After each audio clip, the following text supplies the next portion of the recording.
Yes, those rare moments. Really. So let me go to record and start the stream. And here we go. Charles Moscowitz here. Thanks for joining me, everyone. Welcome to the show. And my guest is Michael Witkoff. Michael is the author of The Masons and Their Lies, among other books. He is an Orthodox Christian, an oblate of St. Benedict. He says here on his Amazon page, he spent many years experimenting with different faiths, from Judaism to Taoism to Freemasonry and more, but eventually left it all behind to follow Christ instead. After graduating from the University of California with a degree in psychology, he traveled the United States working various odd jobs, including wilderness therapy, resident counseling, canvassing for good causes, and more. Now, Michael, you're also you've got a YouTube channel that is really growing quite well, I've noticed. Thank you. And you're doing some interesting talk on religion and faith, particularly your Orthodox faith. But before we get into that, I want to talk a little bit about your work on Freemasonry. Sure. It's a concern for me because in American history, it's always been a controversy. President Washington received a letter from one of his constituents as president, claiming that his Masonic Lodge, which is in Alexandria, Virginia, had been infiltrated by the Illuminati. And the infiltration by the Illuminati of Masonic lodges in Europe is not disputed. That's kind of a mainstream history there. I mean, it's in this country, when you talk about this, they think you're putting on the tin hat, but it's kind of a widely accepted tactic that was used by the Illuminati, which was established May 1st, 1776, at Ingolstadt University in Bavaria by Adam Weishaupt, who had been a Jesuit lawyer and professor. And that his tactic was to do just that, infiltrate Masonic lodges, which I think at that time were generally sort of conservative, and they were associations for working people, mainly I assume in the business of masonry, at least at the beginning, and that it brought a certain political orientation to these lodges that had not been in place before, that they were secretive, that according to Abbe Baruel, the author of Cause of Jacobinism, they played a major role in the subverting of the French Revolution and turning it into a reign of terror. And also that is the case according to Professor Robeson, who wrote Proofs of a Conspiracy. He was a Scottish mathematician and professor who made this same claim. So you've got two books at that time which documented this. And Washington responded to this claim by saying that he knew very well the diabolical nature of this illuminated aspect of Freemasonry, but he rejected the possibility that this had happened to his particular lodge. So I want to ask you a little bit in your book about some of the history of this and whether or not you think that the ideas of the Illuminati as manifested in Masonry took hold in the United States, and if so, when? So there's a few possibilities. The first one is that George Washington was simply wrong. It's possible that his particular lodge had been infiltrated by that time, and that he was just not made aware of it for one reason or another. Because the people that do this, they don't openly, publicly talk about what they're doing. They work through infiltration and deception. In fact, when I was in the lodge, there was an infiltration going on by a certain group of Filipino Masons that were actually part of a group called, let me see if I can remember the name, the Grand and Creeping Order, no, Knights of the Grand and Creeping Order of the Serpent, something like that. This very pseudo-Masonic lodge, and they were infiltrating so many lodges in California that the Grand Master of California actually had to write a letter to all the Masons about it, explain that we were not to receive these people into the lodges, and they would basically apply as an entire group of Filipinos, try to get voted in all at once, take over all the officer positions, at which point they control who enters the lodge or not. So sometimes it's very obvious like that, when like everyone who's doing it looks the same. Other times that's not how it works. So yeah, it's possible Washington was wrong, and it's possible that it just hadn't happened at that point in his at that point in history, because in the 1700s, Masonry itself was still quite new. It didn't go public until the early 1700s, in fact, Mm-hmm. when it started in England. So yeah, he could have just been wrong, and Masonry has changed a lot. But we know that within a few short years of its founding, in 1717, by 1725, there was a Hermetic influence seen in the symbolism started to develop. You started to see guys like Elias Ashmole bringing in their various occult doctrines, because essentially what happens, and this is true for the actual Illuminati as well, is that these groups will be suppressed by various governments for good reason, in which case they will formally disband, but then go undercover in other existing structures. That's why Masonry was so appealing to the Illuminati, right? We can still meet in secret, and we're under the cover of this widely accepted group. So, I mean, strategically, of course, it's a good idea, because the devil is very strategic and clever, which people fail to realize just how much of a planner the devil is. So yeah, those are the possibilities. And in either case, revolution after revolution, you see their influence, and it's different in different countries too. Sometimes they want to support the king, sometimes they want to kill the king. They're certainly very anti-Catholic. In fact, the 30th degree of the Scottish Rite is basically the anti-Catholic degree about the destroying of the oppression of religion. They don't say it in as many words, but that's the message of the degree, that religious morality and leadership is oppressive to the freedom of people. Mm-hmm. But as many people have pointed out, wherever the banner of liberty, fraternity, equality is waving, all there is blood in the streets and mass imprisonment and suffering.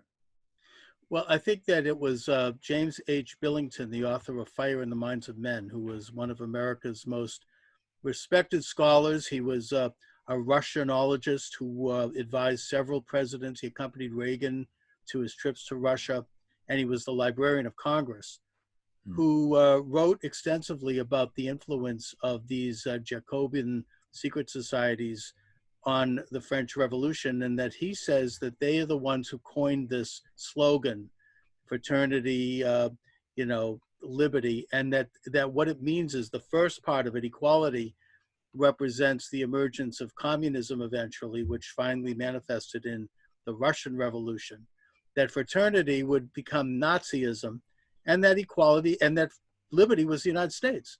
So you had these three forces, philosophical forces, that were supposed to unite under one roof, and that was supposed to be,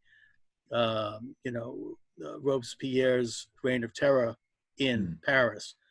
In the United States, Masonry had an influence, at least symbolically. We could see it in terms of the way the city of Washington is laid out, and the back of the US dollar bill with the pyramid. There's been a lot of theory about that. I have no idea. It's interesting though.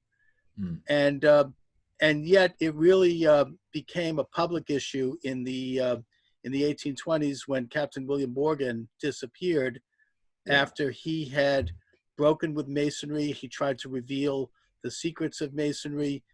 Minister Charles Finney wrote about this, and he was a major theologian in his day. And it resulted in the establishment of America's first third party, that being the Anti-Masonic Party, that was the first party to hold primaries and the first party to have a convention. And that John Quincy Adams was a member. It was a very prominent movement. And the main thrust of their movement, which I think is important to understand today, is that the membership in a secret society is a conflict of interest, and there is something that's inherently un-American about that if you have people in positions of influence.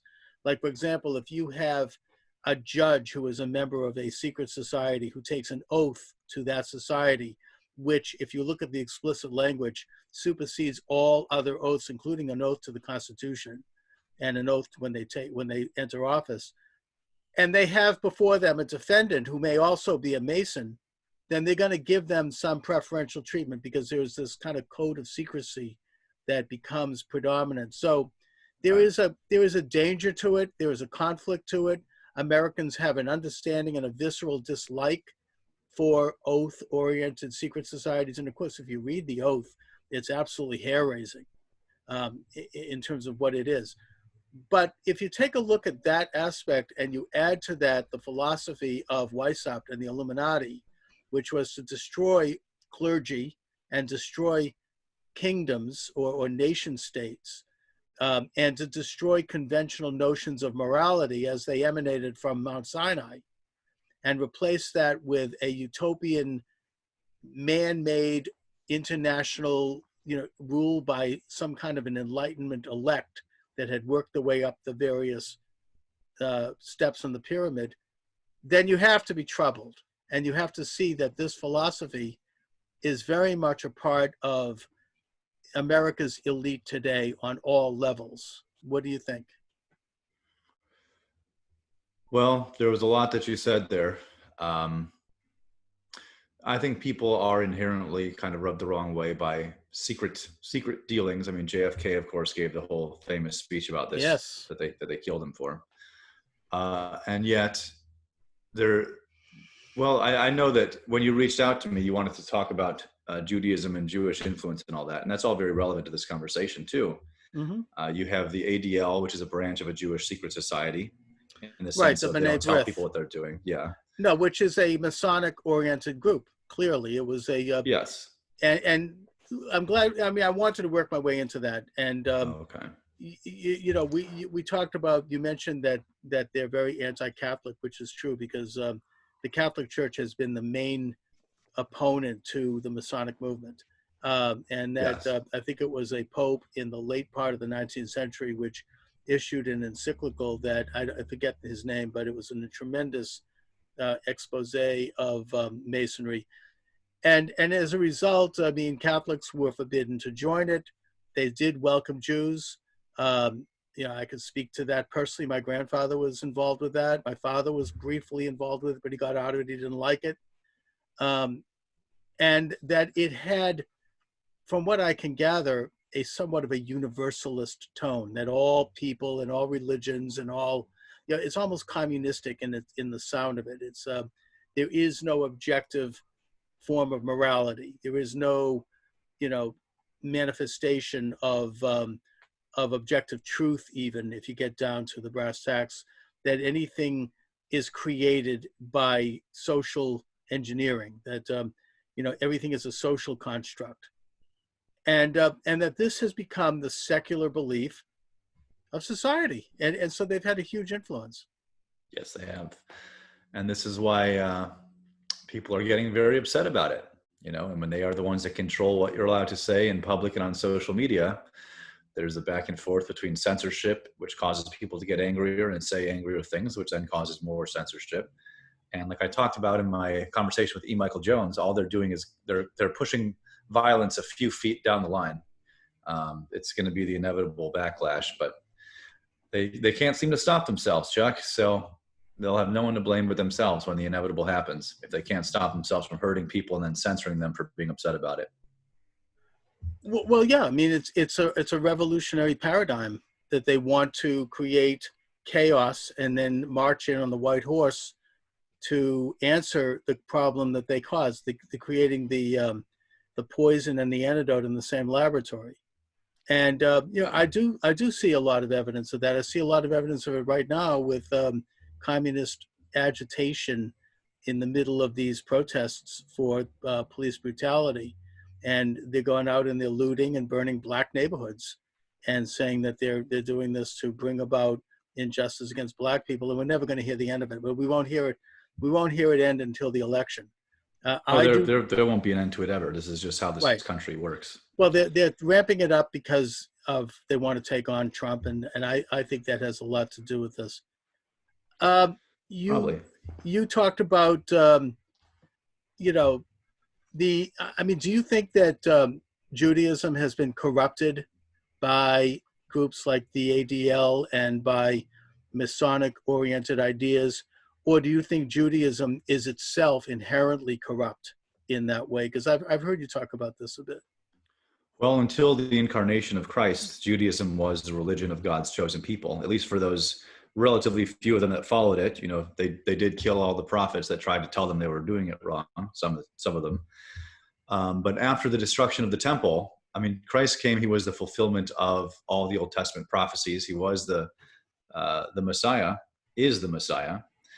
And so it's like reading the recipe book for a meal that's already been cooked, if that makes sense. It's like, well, why have a religion based on a coming Messiah that's already here? So I don't know if I would say I don't know if corrupt is the word I would use, but I would say obsolete, especially since the temple was destroyed. I mean, that was the Judaism of Christ and of the apostles, and up to that time. Although the temple is not mentioned in the Torah, but I tend to subscribe to the. Wait, the temple. What are you talking about? The King Solomon's temple is mentioned constantly in the Torah. No, I don't think it is. I think that it's the tabernacle's mentioned, and the Ten Commandments. And the tabernacle goes in the temple. Yeah, the temple though came later. It came in the Book of Kings, but and I'm not a biblical expert. But it's not the Torah. The Torah is the 5 books of Moses. You're correct. The Old Testament was. Well, that's very important. That's a very important distinction. I mean, it's the Torah that was seen as given by God. The 5, which Catholicism or early Christianity did a great job, and one that's been completely embraced by Judaism, of essentially categorizing it into 5 books and then into chapters and parshas, as they call them.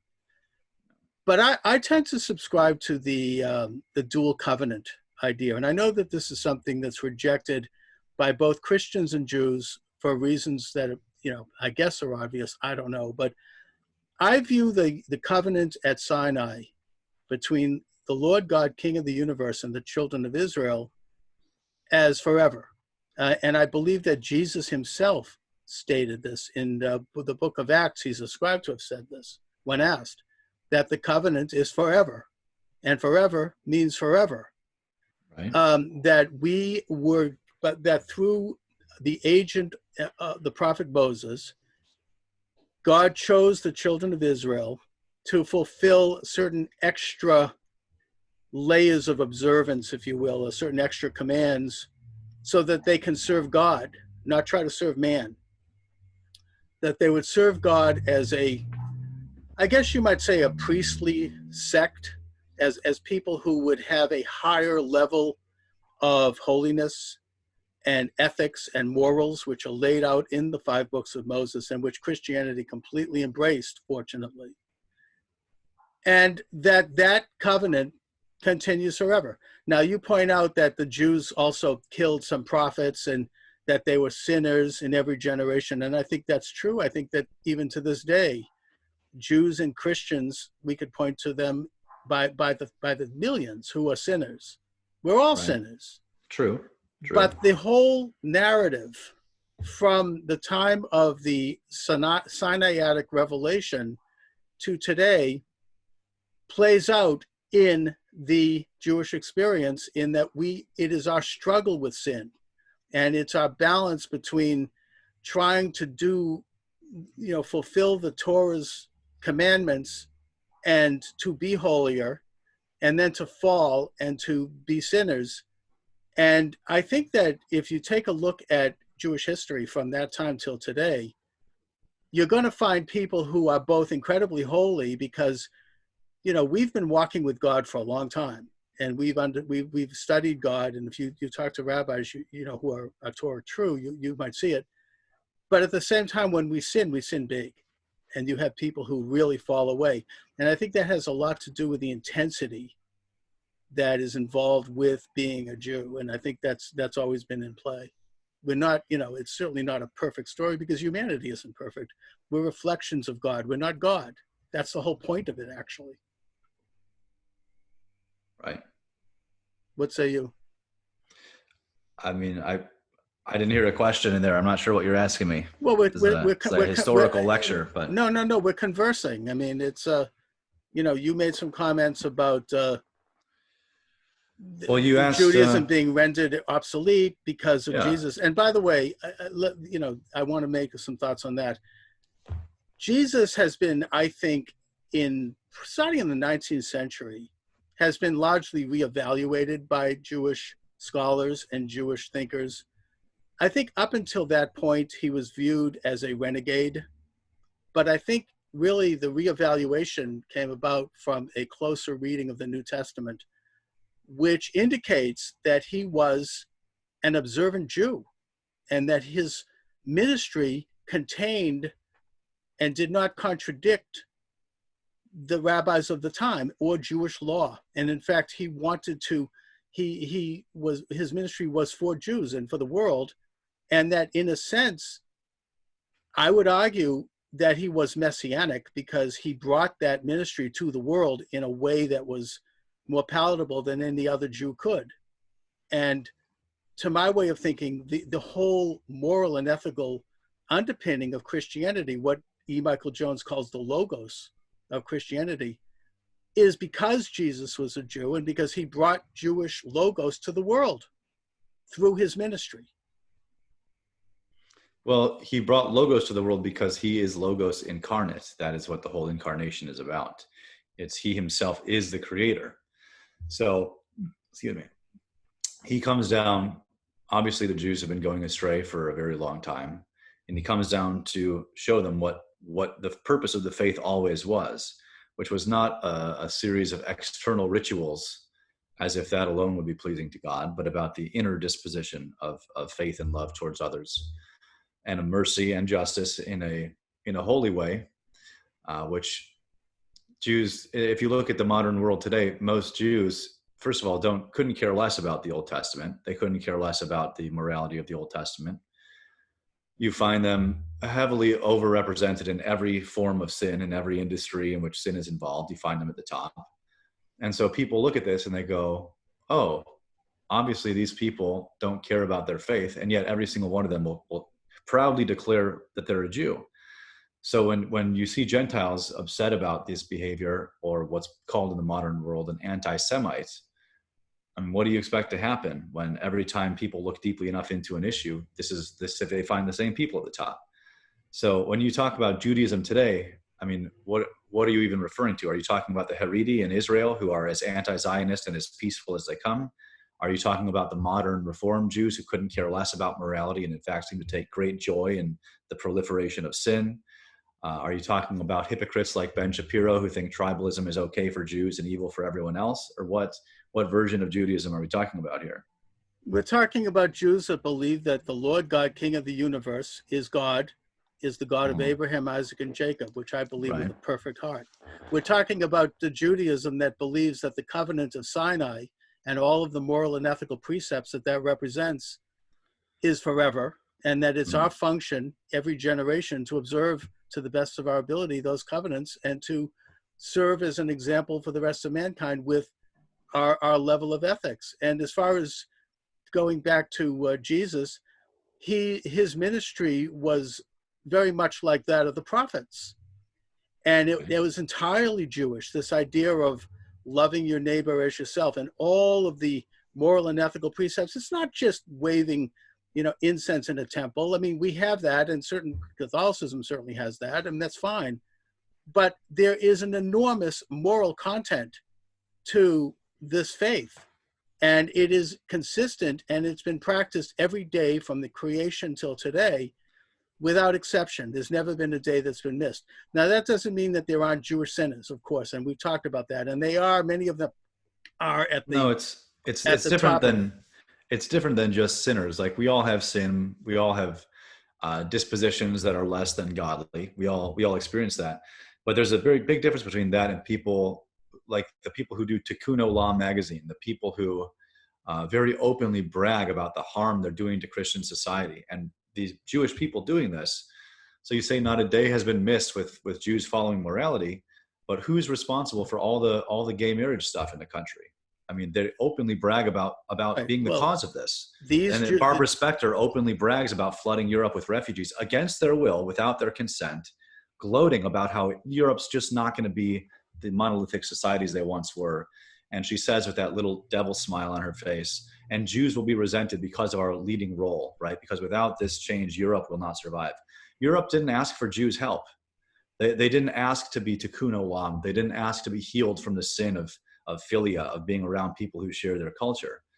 And so when Jews complain about anti-Semitism and then turn around and cause vicious, relentless harm to other people, it's astonishing to watch the double-mindedness and the lack of self-awareness here. So you're sitting here telling me that Jews are these great, holy, moral people, and I know there are some who are, but where is all the Jewish outrage against people like Barbara Specter, against the people gloating about creating the pornography industry specifically to hurt Christians? Where are all the Jewish groups out there fighting these people, saying, we don't like anti-Semitism, we like the morality of the Old Testament, so we're going to make very, very clear that these people do not represent Jewry? Where are all of these people? I think that you're talking about the examples that you give are people who are communists. They are Jewish, and I don't deny that. Right. By Jewish, so where by are all the definition. Jews speaking out against them? Well, I mean, I'll answer that question. I think that, and I've written about this in my books and talked about this, that like Christianity was influenced and infiltrated by satanic-oriented groups like the Illuminati, which was made up of Catholics. Judaism was also infiltrated and to a certain extent subverted and certainly damaged by this false messiah in the 16th century called Shabtai Zvi. Right. And I've written on it. It's a big subject. This is something that led to a serious breach in Judaic ethics that in the 18th century in Europe, and this is a story that needs to be written, there was a huge underground... Nobody can write it because they get censored and they have their lives destroyed by the ADL. Nobody can write these stories. And by left-wing groups that are not Jewish as well. There was a huge... Them. Actually, no, it's not. There was a huge... No, it's not. Well, we're going to go back and forth here. Yes, it is. Well, who is the ADL not responsible for the most censorship? Okay, we have the ADL, we have Facebook, and we have YouTube. Who runs all three of these groups, Charles? Who runs them? Is it Muslims that run YouTube, Facebook, and the ADL? No, but it's Muslims that run CARE. Anyways, and it's Christians that run the National Council of Churches, which has been testified to has been a communist front and which is hugely influential. You know, we could go back and forth and say, well, I'll show you a bad Jewish group and I'll raise you with a bad Christian group. It's not even on the same playing field. I would argue that it is, and we could go tit for tat. But wait. What social media company is not run by Jews? What do you run by Jews? It has Jewish and non-Jewish people in it. But you see, I'm asking who runs. I'm saying who are the people in charge of saying you're allowed to say this or you're not allowed to say that? Well, first of all, the only one is Twitter, which is controlled by the ADL because they tell Jack Dorsey what to do. So you have one. One run by a goy publicly, who takes his orders from the ADL. So what you end up with is this total monopoly over the flow of information and over dialogue in this country. Well, first of all, Michael, you and I right now are on social media and we're speaking freely. I'm not on social media. I'm banned from Twitter. Well, you're going to be on it with my show, and I'm not, at least not yet. Now, look, there is censorship, and I think that it's not just the ADL. It's also groups that criticize, Muslims. It's groups that criticize gay people. It's groups that criticize Black organizations. You cannot mention, you can't criticize Black Lives Matter. It's not a Jewish group, as far as I know. No, but the ADL that will censor you for doing it is. I understand that, but my point here is that it's not just the ADL that's involved with censorship, and that the ADLs, I think, and I'm not here to defend them, and I just completely disagree with them because I think that they've been utterly infiltrated by the left and always were, very much this Shabtai Zvi movement that I was talking about. But the point is that these are groups that have, and if you take a look at the people involved that we're talking about, they're not good Jews. I mean, I hate to say that, and I feel badly about saying that, but they have taken on, basically, they're socialists. I mean, they've taken on the secular faith, as have a lot of very prominent Christians, like, for example, the Speaker of the House, Nancy Pelosi, the Democratic candidate, Joseph Biden, who come out in favor of abortion. Yes, but the difference, I'm sorry to keep interrupting you, but the difference with that is that there are lots of prominent Catholics speaking out against Joe Biden and Nancy Pelosi, pointing out that they're not part of the tribe, saying these people shouldn't even be receiving communion, frankly. It's actually horrific that these people can go out there and receive communion after being responsible for the slaughter of untold number of babies in the womb. I would agree with you, but I would point out that... My point is I don't see any Jewish groups saying we're the real good Jews, except for the Haredi in Israel, saying those people are not part of the tribe. what I I think see that's is a even the point. ones you're saying are good, defending these people by saying that it's anti-Semitic to criticize them. No, look, I think that you bring up a point that's well taken. In Judaism, and again, it goes back to the false Messiah Shabtai Zvi and his disciple Jacob Frank, that they have taken over the high ground in Jewish culture. There's no question about that. They claim to represent Judaism. They do not. They represent actually a very anti-Jewish way of viewing. They want to overthrow the Torah. They want to Yes. overthrow the moral and ethical precepts that continue. They do not represent Judaism per se, any more than Adolf Hitler, who was a Catholic, represents the Catholic Church, or the Nazi movement does. You know, these were movements that actually were anti both Jewish and Christian. And, you know, Sure. unfortunately, you bring up a point that I have made as well. They have taken over the cultural high ground. That doesn't make it, you know, per se Jewish. And that doesn't mean that they represent, I wouldn't say most Jews. I mean, they probably do represent more than half of the world's Jewry, because Yep. Jews have become asleep at the wheel, as have many Christians. But that doesn't make it Jewish. That does not in any way abrogate the covenant that continues. And that doesn't mean that there aren't Jews who do observe this covenant. They aren't heard because they don't control the high ground in the media, which is controlled by a combination of Jewish and Gentile communists and socialists. But my point is that these movements are not inherently Jewish. The Jewish faith continues and ought to. So And so the argument you're making is that these people, that it's a personal and not a religious issue, that it's something about these individuals and their souls. I'm No? arguing that it is a corrupted movement that has taken hold, a poisonous movement that has taken hold of the Jewish body, and it goes back to this false Messiah, and that it is there that I, as a Jew, am trying my best in my small way with my little show to argue it and to expose it and to identify it, because it is not truly Torah, true Judaism.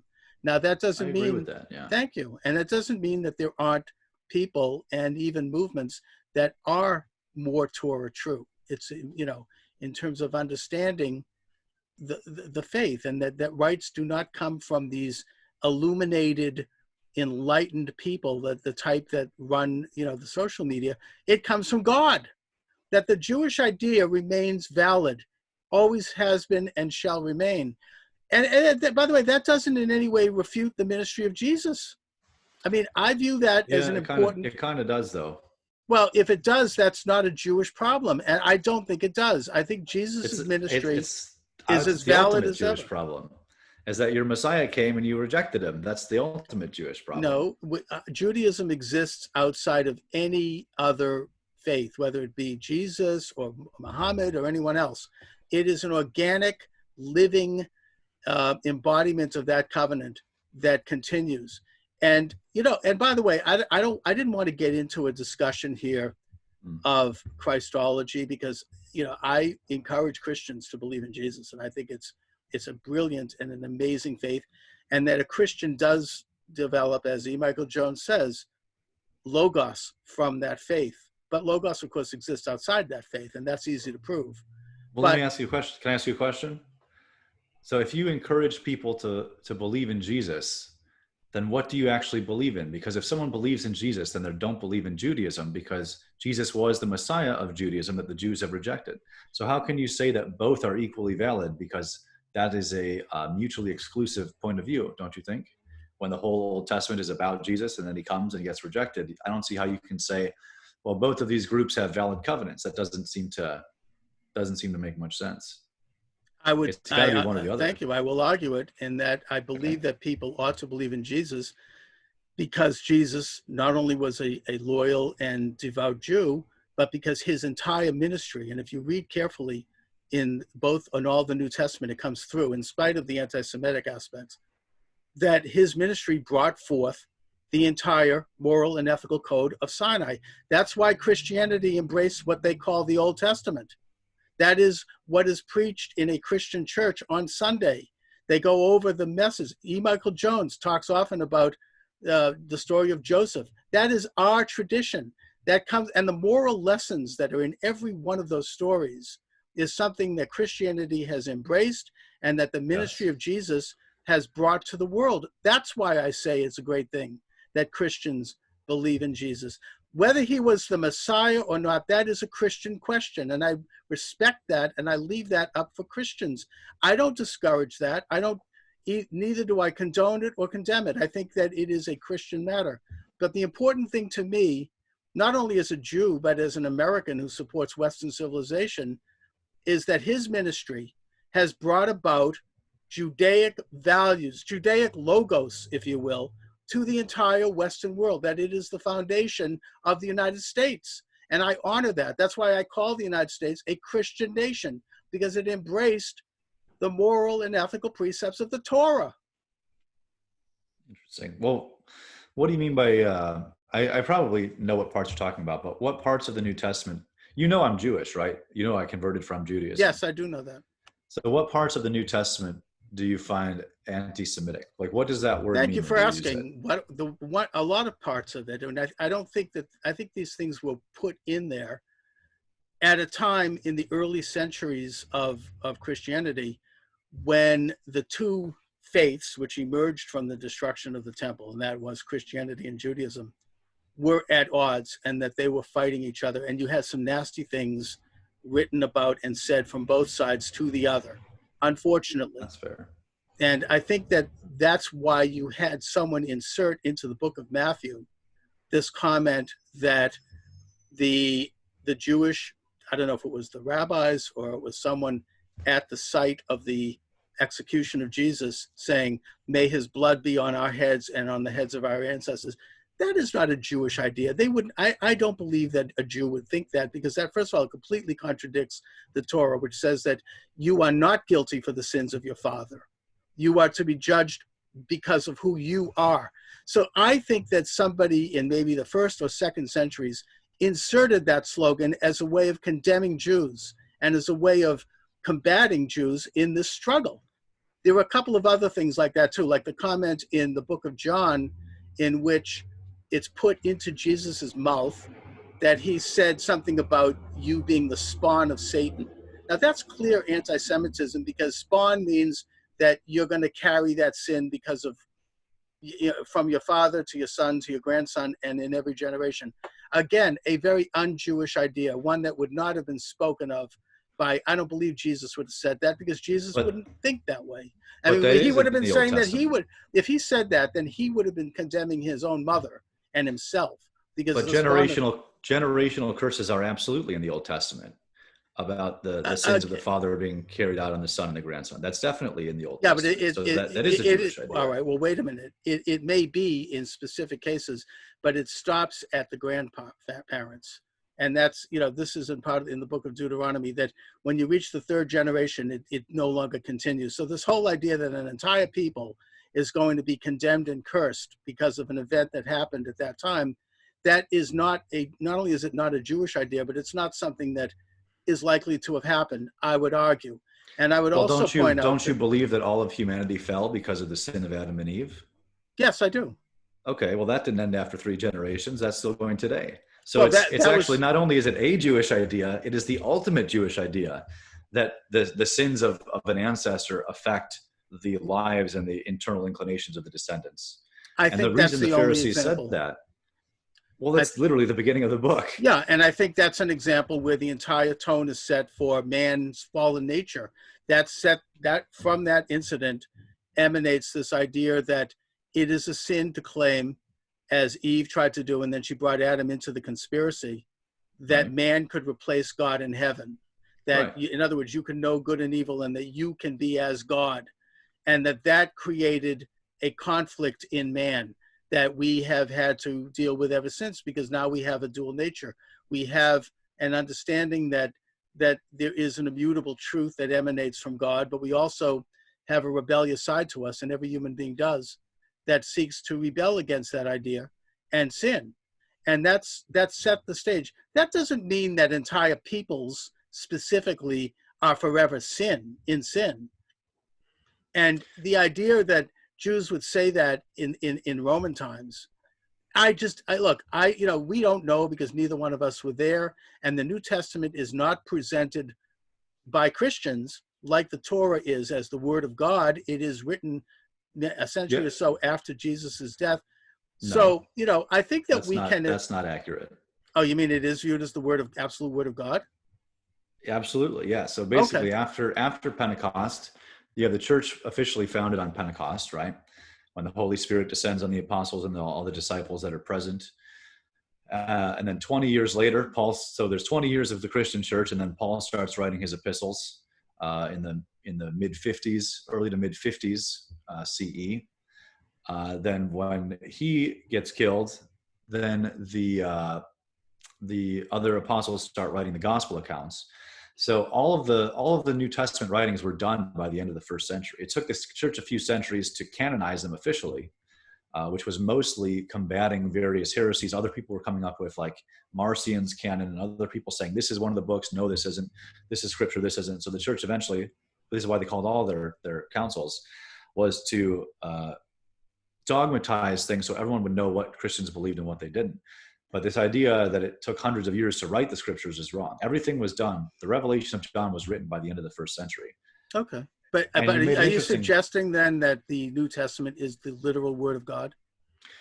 Literal, both in the sense of being God breathed, and in the sense, if you read St. Maximus the Confessor, that it is the Word become flesh again. As Christ became flesh in the human body, St. Maximus would also say that the entire Bible, actually, Old and New Testament, is another example of the incarnation. It's actually one of three incarnations in his view. The first is the creation of the universe, which is inherently the Word of God becoming real, becoming physical, I should say, tangible. Mm-hmm. Then the second time is when he comes in the flesh, in the human body. And the third is when he becomes incarnate in the scriptures. So yes, Christians absolutely say that it's the inspired Word of God. Well, wait a minute. I'm not questioning that Christians believe that Jesus is literally, the Word of God, because they believe that Jesus is a man God. I mean, it's sort of almost like what the Roman Emperor Augustus called himself, by the way, in his lifetime, which was it's very different. But the point I'm making here is that I accept that is viewed as godlike. My question to you is the actual text of the New Testament. Yes. Is that every word of that viewed as, absolutely from God? Because I haven't heard that. I have heard Christians, including, I don't want to mention, I'll mention it because I heard him say it, E. Michael Jones, who's I consider a friend and I've interviewed many times, has acknowledged that the New Testament is not exactly completely 100% every word from God, that it was written by people, and that he didn't say there's some corruption mixed in there. That's me saying that. Right. And I'd say the same thing about the Talmud, by the way, which was contemporary to the New Testament. It was opinion written by man, and it was common. No, that is not the Christian view of the New Testament. Okay, fine. I've heard different Christians say otherwise. All right, then the Christians believe that this had to happen because it's the absolute Word of God. Fine. We're not going to agree on that. That's why there were two different faiths. I don't, but I would simply argue from a Jewish perspective that the idea of the Jewish people making a comment like that is just, it's kind of runs contrary to the belief system and the conduct of the Jewish people. And a few minutes ago, you acknowledged that lots of the people proliferating sin and what you called anti-Jewish sentiments are Jewish. So you do understand that people of Jewish ethnicity can say very anti-Jewish things. So why do you believe that it's possible in today's world, but not in the ancient world, when it's the exact same dynamic, right? The Pharisees were not good Jews. That was the whole point. If they had been, they would have converted and become Christian. No, actually, Jesus, if you take a look at the book of Matthew, and I don't have the quote in front of me, but Jesus acknowledged that the Pharisees were legitimate Jews, even though he argued with them. And the arguments that Jesus, by the way, had with the Pharisees. He said they were whitewashed tombs, that they were externally ritualistically perfect, but internally they were corrupted and not following the true faith. Yeah, but the point that the fact that he made those criticisms of the Pharisees at that time was entirely within the purview of Pharisaic debate, and that there were Jews that were like that in the Pharisees, in the movement. That is the kind of thing that Jews discuss today, religious Jews. that there's always this self-examination. There's always this looking within and saying, is my faith sincere, or have I become, am I spinning on the top of a pin, or have I forgotten who I am and what this is about? And it's the kind of debate that permeates the Talmud. In a way, Jesus was very Talmudic in that criticism, that argument between Jesus and the Pharisees was entirely within the context of Jewish faith, and that his criticisms are then used by Christians to say, you see, the Jews are corrupt. That's not, if you understand Jewish dialogue then, and you understand Talmudic dialogue afterward, then you'd see that there is a very different view of those kinds of conversations. And I would argue that Jesus, as a Jew, didn't see it that way. He saw it more the Jewish way. If he came back today, he would probably be more resonant with a Talmudic debate than that kind of very singular characterization of a conversation. Well, given what the Talmud says about him and his mother, I would have to disagree on that. That's debatable. I would argue the Talmud does not, that Talmudic passage is not about Jesus. First of all, the Talmud was written in Babylonia. The Babylonian, that's the main Talmud we're talking about. It was brought to Europe at the behest of Charlemagne, who sent agents to Babylonia to recruit Jews to come to France so that he could help bring faith and culture to his nation. And a lot of rabbis went, including Kalamenus, who was a great thinker at the time and who set up a yeshiva in Arles. And that the Talmud wasn't even written in a Christian country. Babylonia was Zoroastrian. It was part of the Sasanian and Parthian Empire. And that it is not likely that that passage is about Jesus. Now, I'm not saying that therefore there weren't some very unflattering things written about Jesus at that time. There were, unfortunately. I would specifically point to this book called the Toldot Jeshu, the Book of Jesus, which was written by a Jew and which was very unflattering toward Jesus. It referred to him as a bastard and all of that stuff. So why would Jesus agree with the Talmud? Well, the point I'm making here is that, no, not at all. The point is that the Toldot Jeshu was not Talmud. It is a book. It is not canonized. It's not part of the Talmud. And that is where you get most of these anti-Jesus comments. And I regret that. And I think most Jews do. That was an unfortunate thing. But again, I put that in the context of a time when there was this huge conflict between Jews and Christians. And you had, of course, St. John Chrysostom making comments about Jews being evil and that the Jewish men are effeminate and the women are dykes and, stay away from them. And I don't think that was the word he used, but whatever, you know what I mean? Yeah. He published an extremely anti-Jewish pamphlet that shot away around the Roman Empire like an email would shoot today. And that had a huge influence. So, but he wrote that because that was the main group persecuting the church, just like it was in the beginning.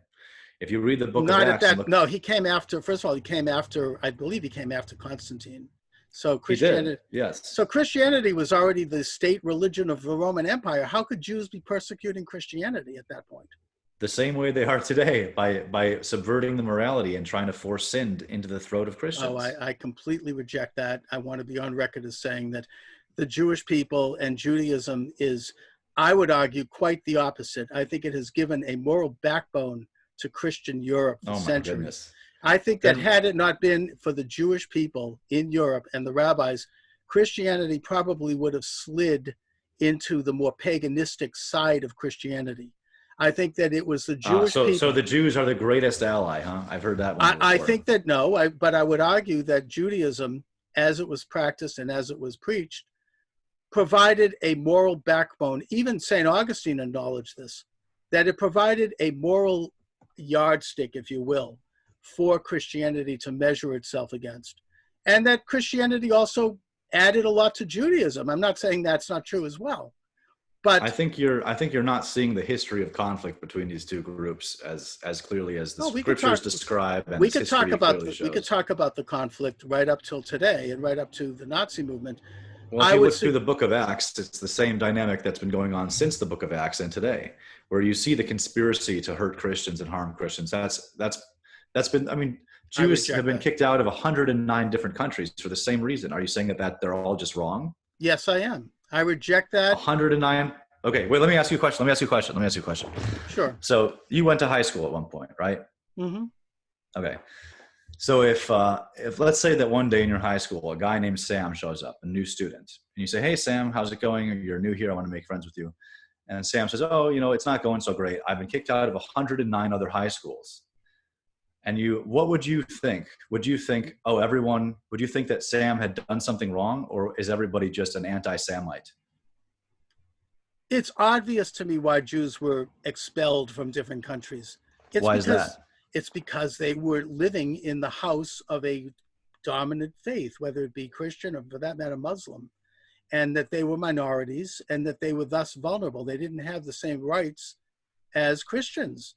That's why you need a state of Israel, so that the Jewish people not only spiritually can fulfill the Torah and bring about the coming of the Messianic age by setting the stage for that in Jerusalem, but also for very practical reasons, because the Jewish people, for the first time in almost 2,000 years, are now able to control their own lives and their own destiny in a sovereign state. They did not have sovereignty. It was the But Christian. the ultra Orthodox despise the Zionists. They Wait a minute. despise Ben That's a separate subject. The point is that the Christian nations, they had their kings, they had their armies, they had their laws, and I'm not in any way denigrating that. They were Christian nations. And so thus the Jews were not enfranchised. They were there at the whim of the emperor. So therefore, But why were they exiled? Why because did the people doing the exiling say they were exiled? I think there's probably a different reason for every exile that occurred. And you could have a king, for example, who was friendly to the Jews and who allowed Jews and tolerated the fact that Jews should worship freely. And then he would die, and you'd have a new emperor come along who would decide otherwise and kick him out. Now, but what was the impetus for the decision, though? I think that it probably is different given each case. So is your position, just to clarify, that the way Jews have been treated historically has absolutely nothing to do with Jewish behavior? Is that your position? No, it has to do maybe with individual Jewish behavior, but it has nothing to do with the Jewish people, who mostly the vast majority. How are you separating the Jewish people from the people who are Jewish? The same way I'd separate Christianity from bad Christians. You have people who are corrupt. Judaism on the whole, however, I would suggest, has maintained a very high level of moral and ethical standards. Well, where is this Judaism as a whole that you're talking about? Because there are all these different groups, and for every religion, there's or at least most of them, there's a council or a body that decides what's heresy and what's orthodoxy, right? Christians obviously have this, Muslims have this, and there are various branches. So is there some body of Jews that decides what's real Judaism and what isn't? Or is everyone making it up like a bunch of Protestants with yarmulkes? That's an interesting question. And I think that it's actually almost miraculous that the rabbis, or the predominant rabbis, have adhered to the rulings of the Sanhedrin, which existed for almost 600 years. 71 holy men who not only wrote commentary on the Torah, but also had jobs, they had families, they lived exemplary lives. You had to qualify to be a member of the Sanhedrin. It is amazing to me, it is almost miraculous to me, that after the dispersion, the body of rabbis, or enough of them, and enough Jewish figures and thinkers, were able to continue in that incredible moral and ethical journey. People like Rashi, people like Maimonides, people all the way up till today, who did keep a consistent worship of God, who did believe in God, who go to the synagogue every day and find a minyan of 10 men and then engage in worship. So what branch are you part of? This is a miraculous thing. So which branch are you part of? I don't adhere to branches. I think that was actually a Protestant idea that wormed its way into the Jewish fabric in the 19th century. So the Sanhedrin has decided, so if there's a ruling body that decides what's heresy and what isn't, then obviously some groups are correct and some are not, right? So if you say you're not part of a branch. We don't have like the Catholic Church has, and I admire this, or the Orthodox Church has, where you have a set hierarchy with a Pope and a college of cardinals who give authority to bishops, who then give authority to priests. Judaism doesn't have that. It tends to be more, which is why in a way it's amazing that it has been more autonomous, that you have, and yet if you take a look at Jewish codes of ethics and law and Jewish forms of worship, and you look at a synagogue like, I don't know, in Russia versus a synagogue in Spain versus a synagogue in China versus a synagogue in Argentina, you're going to find, and this is something that's been consistent throughout history, a general acceptance of and a general adherence to with various particulars, a body of moral and ethical works and a mode of worship that has been consistent since the days of the Talmud, and that goes back to the days of ancient times.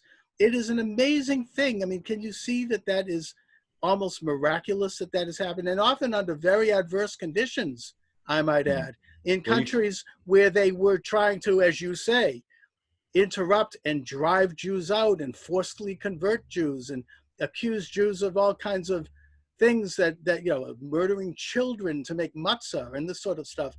In the face of that, the Jewish people have very devoutly adhered to this thing. Now, are there corrupt Jews and are there corrupt movements of Jews? Yes. But to me, it's an internal spiritual struggle within Judaism. This is why I don't like it when I hear Jews accuse other people of anti-Semitism.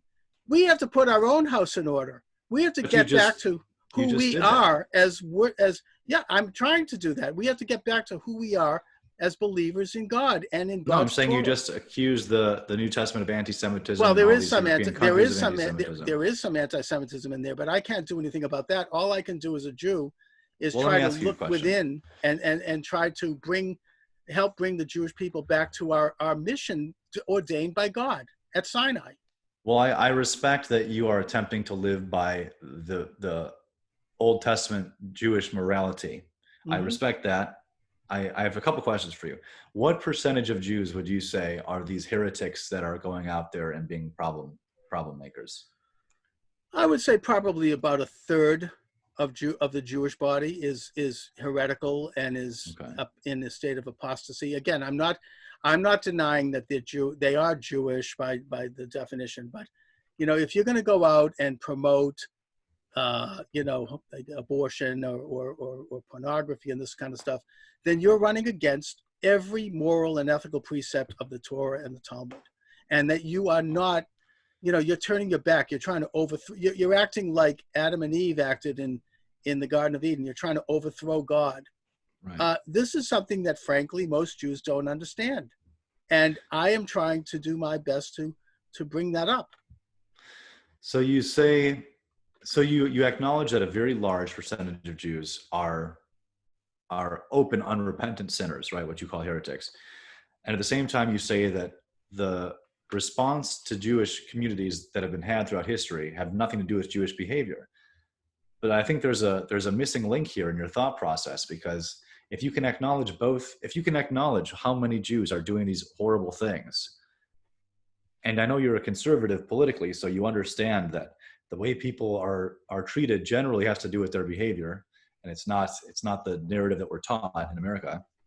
Can you not see that the 109 exiles and the quote unquote anti-Semitism is a response from Gentiles to this large, disproportionately large percentage of Jews that are doing harmful, sinful things? I'm sure you can see that, right?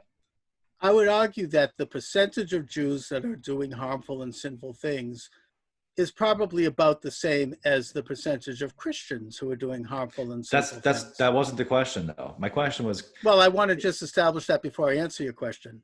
Okay. That the leadership in when I find all those Christians running the pornography industry, trust me, I'll have a word with them. You know something? I'd like you to look into that, because I think it's a complete false statement that Jews are inordinately involved in pornography. What about What about Hugh Hefner, the editor of Playboy? He was the son of a minister. What about Bob Guccione? He wanted to grow up to be a priest. He was the publisher of Penthouse, the largest pornographic magazine in the United States. What about Kinsey, the scientist, openly, promoted as this Protestant, mainstream figure by the Rockefellers, who also, by the way, were not Jewish. And, I mean, we could go through that industry. I don't see any evidence that, you have a few. You got Al Goldstein, admittedly, but yeah. I just don't think that there's an overly I don't think the Jews dominate that industry. That's a smear. I don't think believe it's a that. smear. Okay, fine. Look into it. But you're not answering the question though.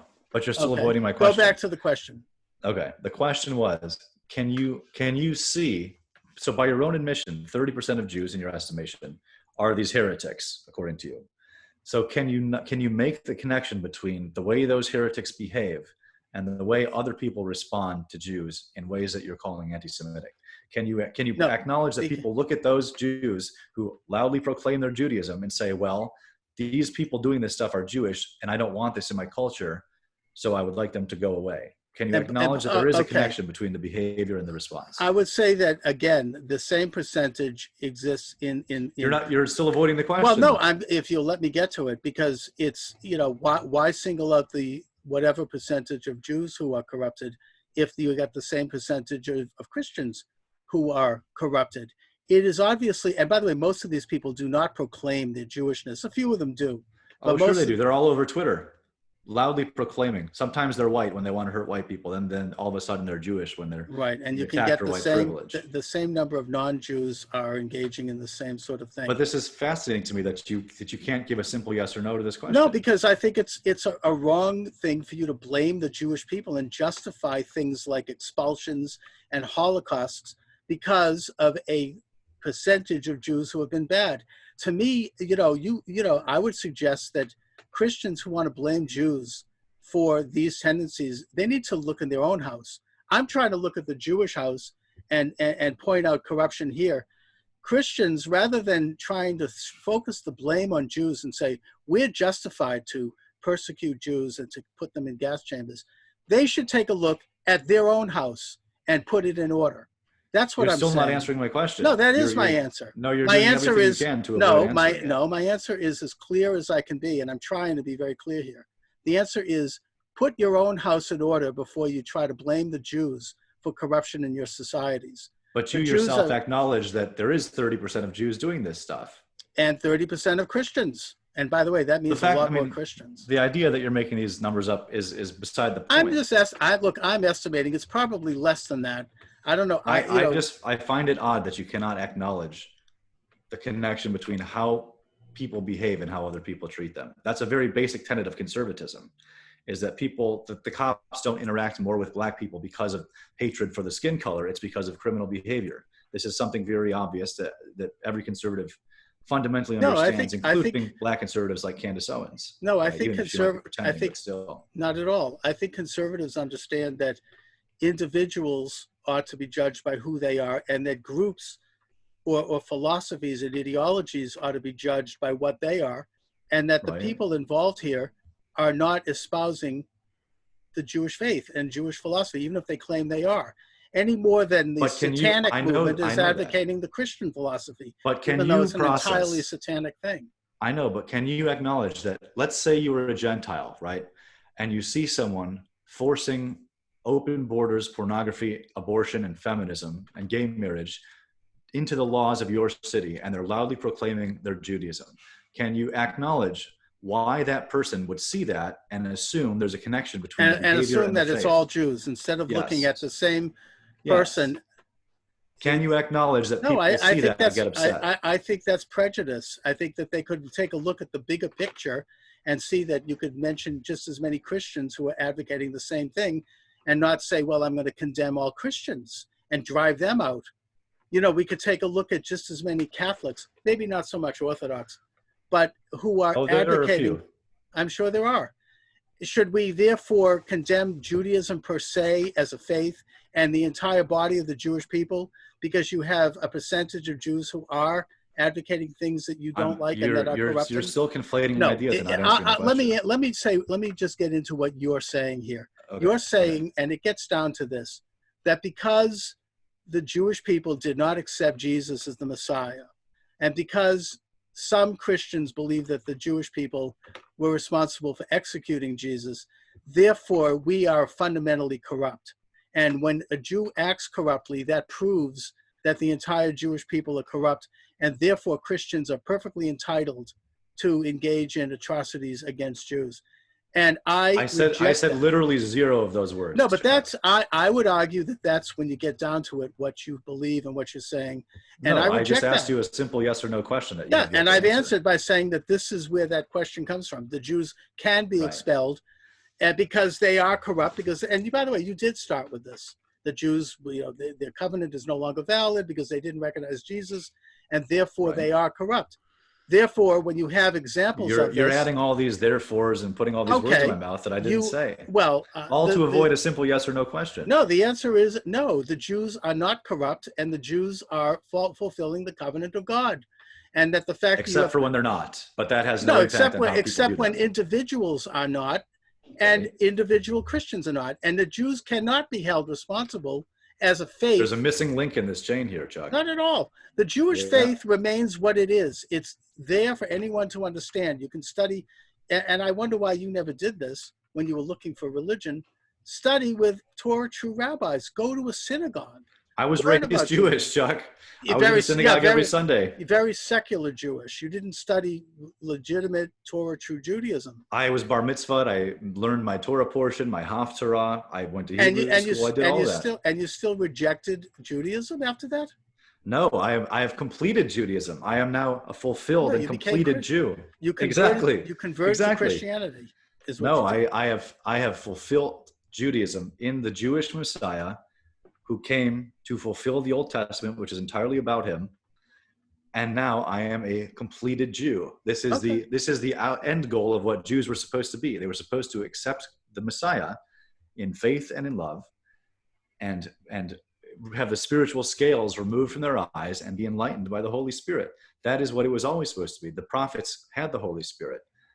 This is what they were going around saying. I respect that. The only thing, and this may seem like a minor semantic point here, but my claim is that therefore you became Christian. You're not Jewish any longer. And that's fine. Well, my blood test would disagree.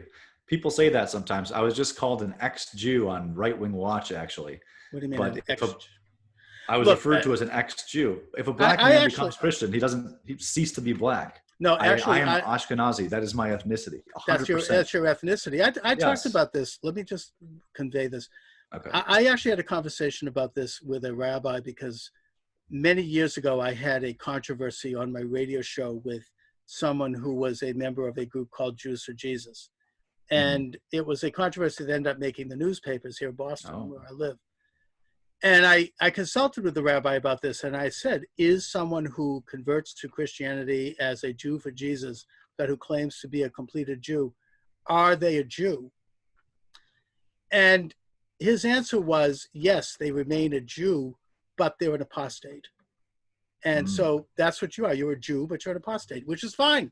I'm not criticizing, all right?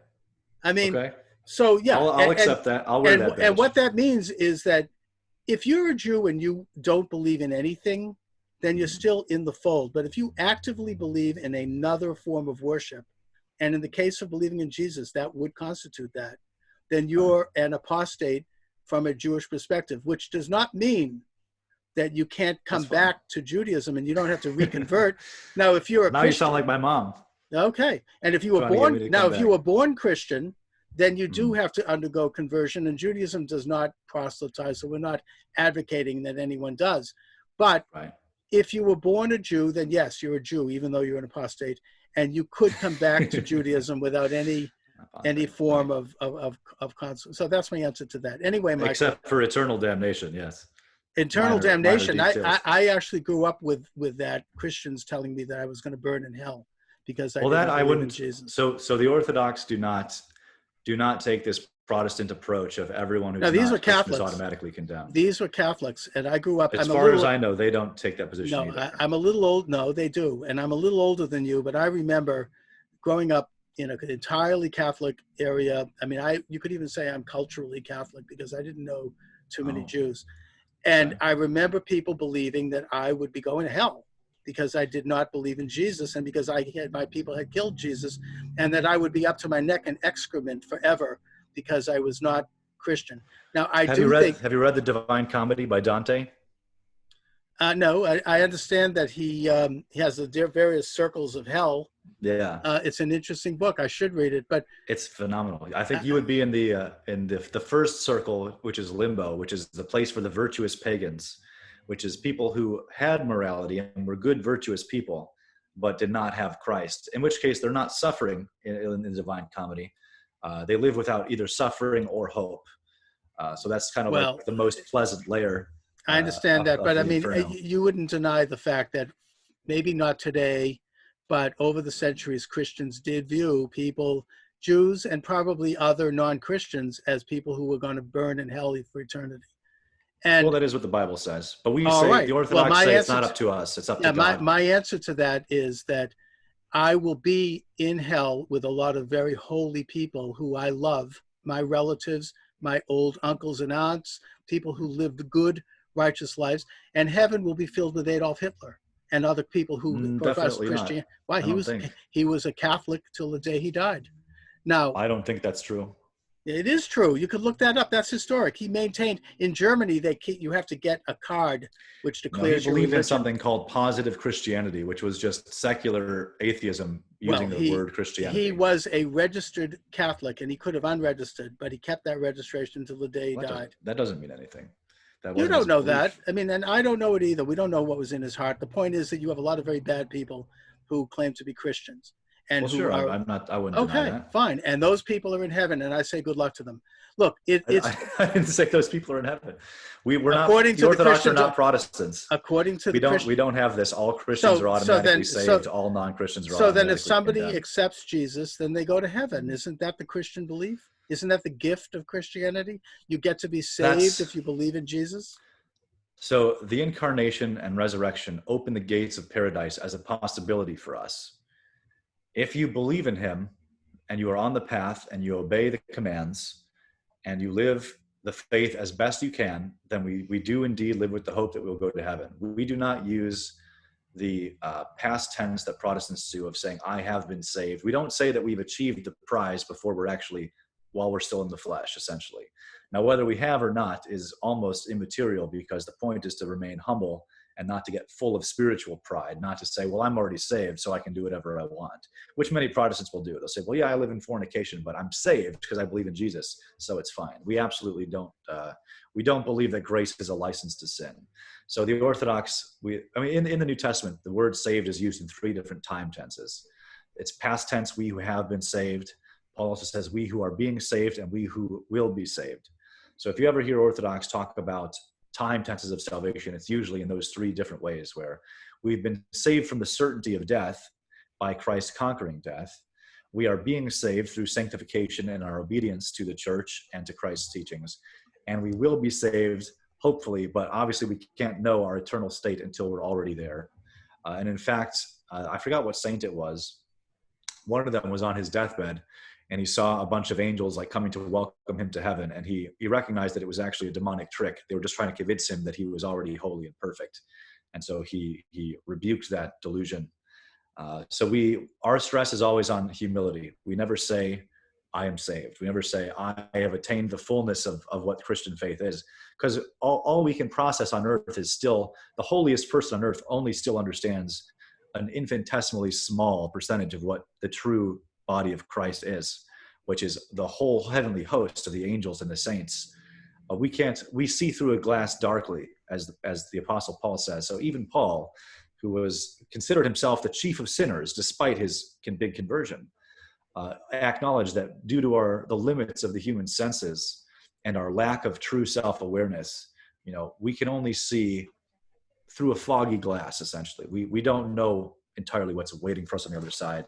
And we certainly don't judge our own spiritual state. Paul says he doesn't care how other people judge him. He says, in fact, I judge not even myself. So when we say I've been saved, we're calling ourselves God and declaring an eternal position for our own souls, which we don't do, which you rightfully said earlier, that humans are not God. And that is the point of the faith that in both of our faiths, something that is right. taught. And Michael, I would suggest that you are describing a percentage of Christianity. The other percent seems to give license to sin as long as you believe in Jesus. And they're Protestants. Yeah, and I guess I might put you on the spot and ask you how you can explain that, but I won't. what I would Oh, suggest. I could explain that. All right, but we don't have give you a time because 5-minute. no, Okay. we're sort of reaching toward the end. I'd like to do it again Okay. sometime. I've really enjoyed the conversation. Sure. To my way of thinking, I mean, I want you to have the last word, but you know, I think that I believe in a little prophet who came to the world maybe about 2,000 years ago by the name of Jesus of Nazareth, who said that the covenant between the Jewish people and God is forever. Anyways, Michael, I want to thank you for joining me. You want to give out your website or your mention your station?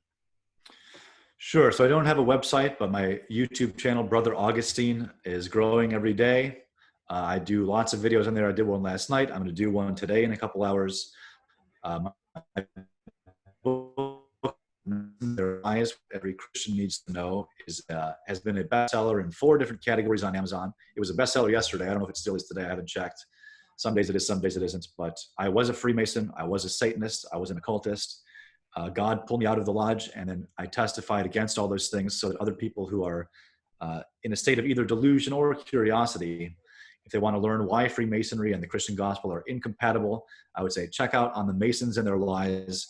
Every real review has been positive. I have not heard a single reader who was unhappy with this book. People have left the lodge over the book. So if that's up your alley, if you're curious to learn more, check it out on Amazon, paperback, ebook, or Audible. Very good. Interesting subject. Michael Witkoff, I want to thank you again for joining me this afternoon. And thank you for having me. Hope to talk to you soon. Take care. All right. Sounds good, Chuck. Have a All good right. day.